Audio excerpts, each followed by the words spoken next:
그러니까 맛집 리스트하고 가야 될 곳을 딱 정해줬더라고요. 그러니까 제가 너무 편한 거예요. 이것만 보고 가면 되니까. 오늘은 여행 족보대로 남부 루트를 따라가 볼 겁니다. 첫 번째 목적지는 뚜요와 시내에서 남쪽으로 30km 정도 떨어져 있는 곳인데요. 베트남 본토에서 가장 먼저 해가 뜬다는 무이디엔입니다. 여기 왼쪽 지도에서 보시는 것처럼 사실 위도상으로 보면 무이도 위의 바위 위 스틸 첨탑이 최동적이라고 하네요. 왜 우리나라도 그렇잖아요. 간절곶이 해가 가장 먼저 뜨는 곳이라고 하지만 그건 겨울철이고 위도상 더 동쪽에 위치하고 있고 여름철엔 해가 더 먼저 뜨는 곳은 호미곶이죠. 그리고 유명세가 없어서 그렇지 가장 최동쪽은 울진 석병리니까요. 이런 한국인에게나 맡고 싶지만 예외는 없어요. 씨 벌써 해가 뜨겠어. 5시 8분이네 벌써. 그랬는데 등산하다가 해보는 건 놓치겠어. 뭐지 이거? 나 타고 가야지. 일단 몰라. 일단 타. 뭘? 못 가네 이거. hai người đều to mình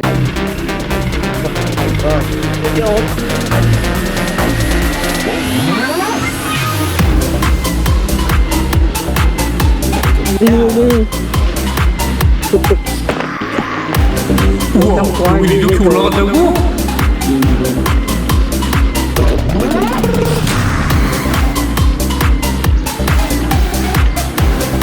다 왔나?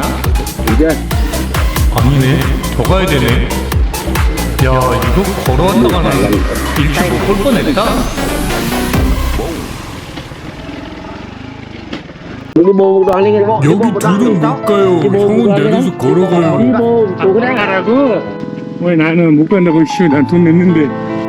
돈 똑같이 냈는데 저만 내려서 걸으라고 하니까 섭하더라고요. 다시 타라고?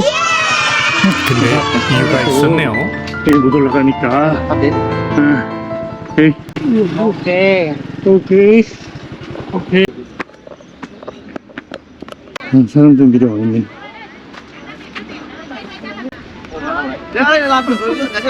mặt trời 여기가 베트남에서 해가 제일 먼저 뜬다는 데이트. 멋있네요 여기.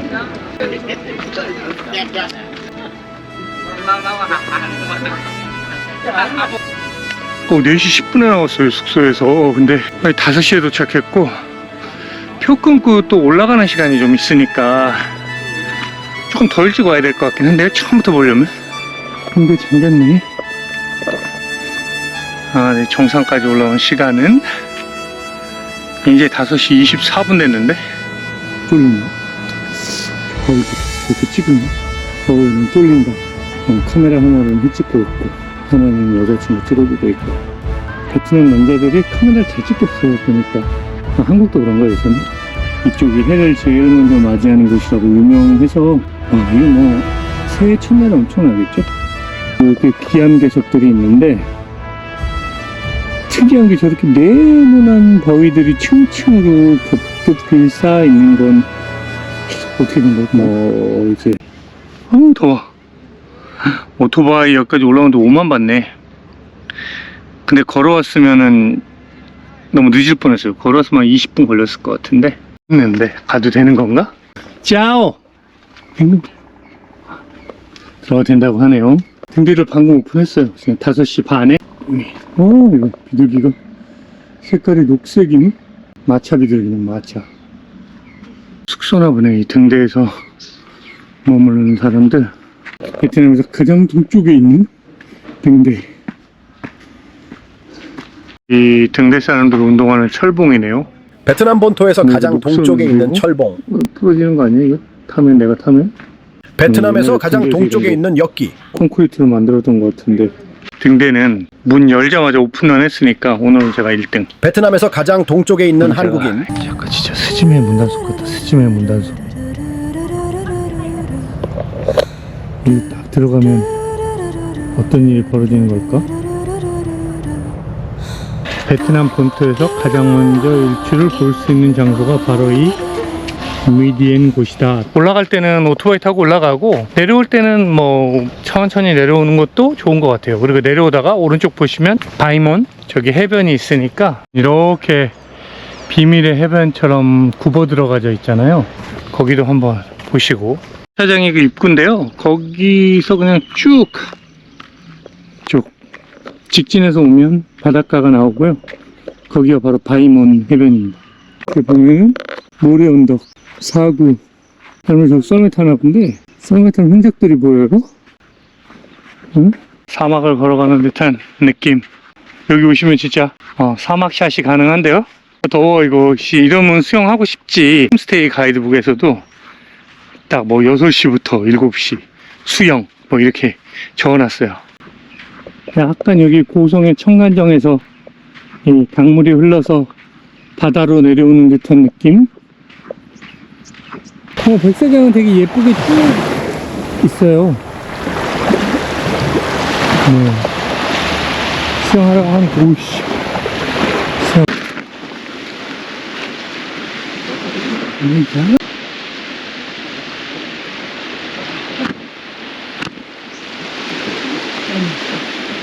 오리발 꺼내고 안티포그까지 준비했으면 진짜.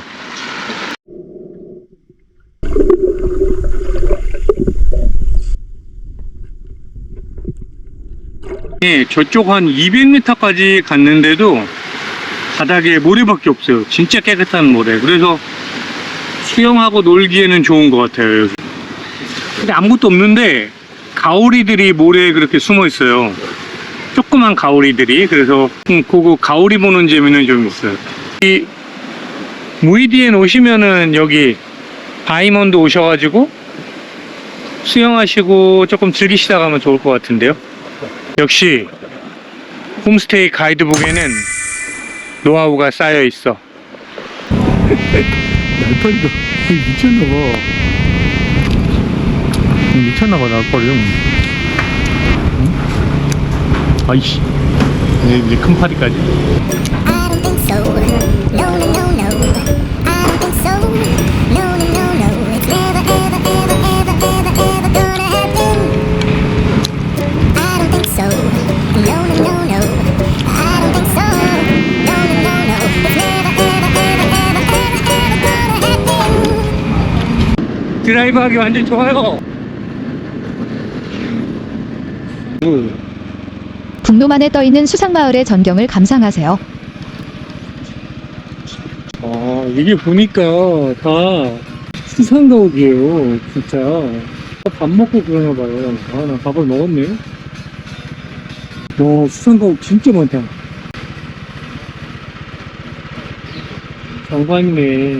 그 사람들 일로 밥 먹으러 오는 거군요. 이 수상식당으로. 우와, 진짜 장관이죠? 북로만은 세면이 산과 육지로 둘러싸인 천혜의 요새인데요. 파도가 거의 없고 물이 맑다고 합니다. 이 덕분에 어민들이 물 위에 수상가옥을 지을 수 있었고 그 아래 그물을 달아 랍스터, 게, 다금바리 등 고급 해산물을 양식할 수 있었다고 합니다. 이런 수상가옥은 어민들이 양식장 도난을 관리하는 데도 필요하고 또 어업 중 쉴 수 있는 쉼터 역할도 한다네요. 양식뿐 아니라 관광객들이 그 자리에서 싱싱한 해산물을 골라 먹을 수 있는 수상식당으로도 현지인들에게 인기가 많다고 합니다. 수상가옥은 어업, 양식, 관광, 생활이 다 연결된 독특한 공간이라고 할 수 있겠네요.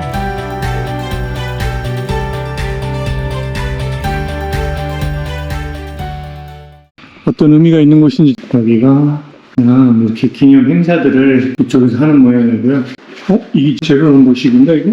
국가특별 사적지 지정된 거네. 그리고 여기서 이렇게 내려오면 벙로가 있고 여기서 이제 무기를 실어나르는 작전을 했던 거고.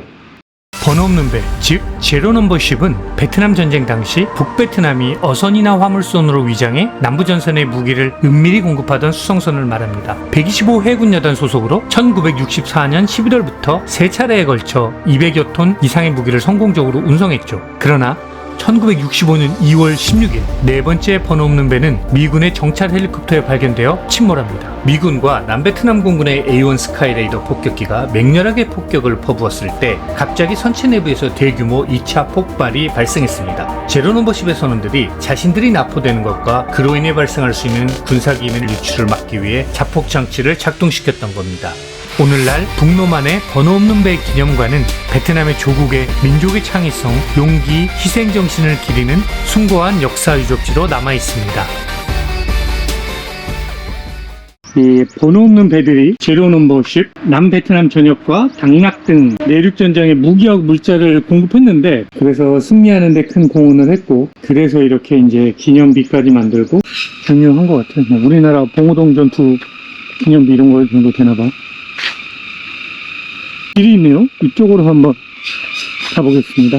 하여튼 남쪽도 은근 관광하려고 하면 관광할 때 되게 많은 것 같아요. 이 깃이 있는 거는 형, 깃은 상관없어. 이거하거든요. 이거. 아, 형 뭐래? 이거 도마뱀이야. 점프하네. 뚜이호아는 원래 조용한 소도시니까 커피숍에서 커피 마시고 뭐 반간해 국수 먹고 맥주집 가서 맥주 한잔 하고 홈스테이에서 바이블처럼 코스를 다 적어주는 바람에 안 갈 수가 없는 거예요. 이걸 보니까 막 보니까 궁금하고 어떤데 하니까 이미 머리에 꽂혀버린 거예요. 여기 안 가면 안 돼.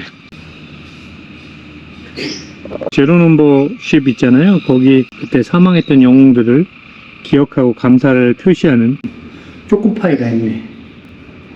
오리오 초코파이가 있네. 역시 초코파이.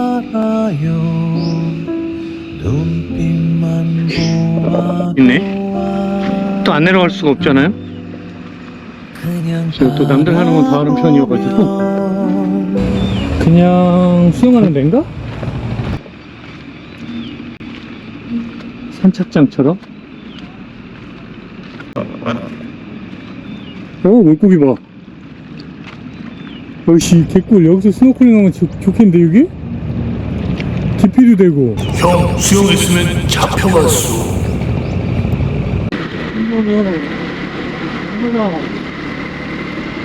리딩 코스로 진짜 좋은 것 같아요.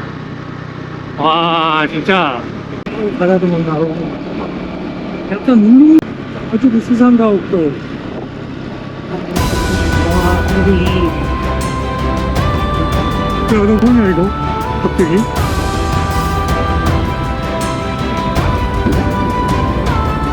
와 바다로 내려가. 진짜 멋있다. 진짜 멋있어. 라이딩하기에. 이쪽은 이렇게 막 돌산들. 이쪽은. 와, 장난대. 제가 오늘 달려온 이 길은 QL29이고요. 29번 국도. 지금 이 구간은 베트남에서 가장 아름다운 해안도로 구간으로 꼽히는 곳입니다. 한국의 동해안 7번 국도는 바다 옆을 따라 달린다면 QL29는 바다 위에서 내려다보면서 달리게 됩니다. 특히 카페스 고갯길 구간은 바다 위 절벽을 달리며 파노라마처럼 펼쳐지는 바다 풍경을 만날 수 있습니다. 여기네요. 야, 너무 좋네.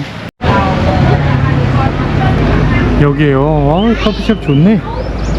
커피는 1,100원인데 아직 분위기는.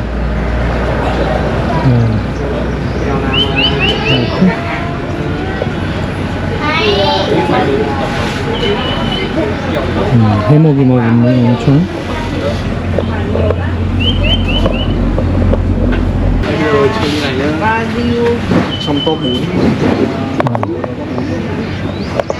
저렇게 안으로 말려 들어가 있어서 저기 북로만 4시에 나왔더니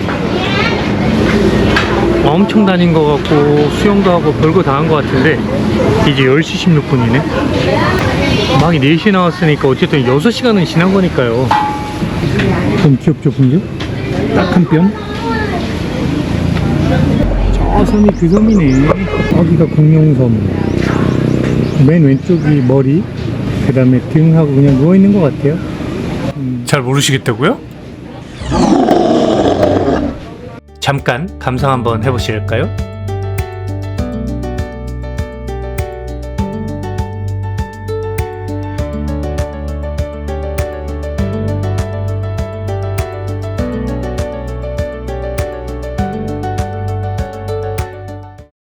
있긴 했는데 여기가 라이더들의 여기 필수 코스라고 하더라고요. 그래서 간판이 있나 봐요. 근데 여기 이제 경계선에서 많이 찍었더라고. 이 사진을 많이 올리길래 뭔가 봤더니 그런데 이거는 눈치채셨나요? 예전엔 퓨엔, 지금은 당락. 2025년 7월 기준으로 우리나라 마산 경계선? 창원처럼 이게 잡아야 당락과 되겠죠? 퓨엔성이 행정 통합을 이루었다고 합니다. 그래서 퓨엔성 분들이 좀 아쉬워하더라고요. 제가 간다리아 가서 엄청 고민했었거든요. 웰컴 투 당락이라고 돼 있어서 여기는 퓨엔인데 왜 당락이라고 써 있는 거지? 이제야 그 궁금증이 풀렸네요.